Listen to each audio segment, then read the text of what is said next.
Former U.S. Rep. John Conyers endorsed his son John III for his seat. Photo, J. Scott Applewhite/AP. The race to succeed U.S. Rep. John Conyers Jr., who until his recent retirement announcement faced allegations of sexual harassment from former staffers, is off to a bad start. The sibling rivalry playing out publicly before our eyes makes it look as if we are headed to probate court with an executor or an administrator of the Conyers estate. The simmering tug-of-war between John Conyers III and his cousin statesman Ian Conyers began Tuesday, the day Conyers announced his immediate retirement from Congress, about who will replace the congressman. It did not help matters. The elder Conyers endorsed his son John III as the heir apparent for Michigan's 13th congressional district. The surprising move goes against the grain of participatory democracy and political equality that the congressman himself has fought for over the years, insisting that the people ought to decide on their representation and that the electorate should make the equitable decisions regarding their well-being. He championed with extraordinary flair many causes that centrally focused on the exercise of political power and the need for the will of the people to not be superseded by anyone. That the notion of freedom also means allowing the people to freely make their own choices and arrive at their own conclusions without telling them who to support. That has been the hallmark of Conyers as a stalwart of democracy and the Constitution.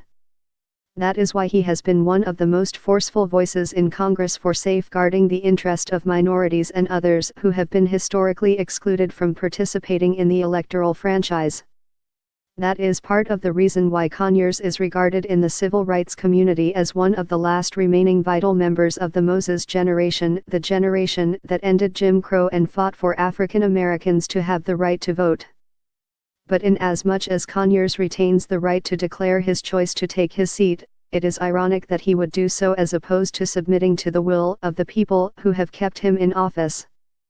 The result of his decision is also going to heighten what potentially could be a nasty family battle. But democracy demands that succession should not be based on inheritance, and no one has an automatic birthright to the seat. The 13th congressional district race should be open to anyone who is eminently qualified to run for the seat. The race should be based on the merits of the candidates and not on name recognition. Voting solely on name recognition could simply be seen as another way of subverting the democratic process. People sometimes feel cornered or obliged to vote for a certain candidate because of his or her family name as opposed to their positions on policy issues, life experiences, including their body of work. We must do all we can to listen to all interested candidates who request our consideration for support.